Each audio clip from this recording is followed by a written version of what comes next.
Varicose వెయిన్స్ని ignore చేస్తే ఫ్యూచర్లో ఎలాంటి కాంప్లికేషన్స్ రావచ్చు.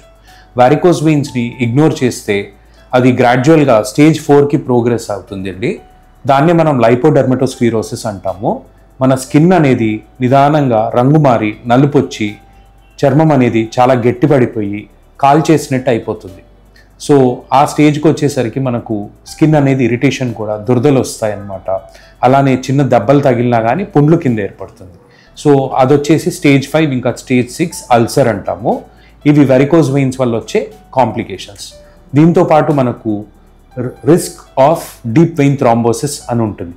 ఓకే, సో మనకు ఇది బ్లడ్ అనేది క్లాట్ అయ్యి మనకు లంగ్స్కి వెళ్ళే దారిలో అడ్డుపడి లంగ్స్కి ఇంకా హార్ట్కి వెళ్ళాల్సిన బ్లడ్ అనేది వెళ్ళకుండా మనకు హార్ట్ మీద లాస్ట్కి ఎఫెక్ట్ అనేది పడుతుంది. దాన్నే మనం డీప్ వెయిన్ థ్రాంబోసిస్ అలానే పల్మనరీ థ్రాంబోఎంబాలిజం అంటాము. ఇవన్నీ కూడా వెరికోజ్ వెయిన్స్ వల్ల వచ్చే కాంప్లికేషన్.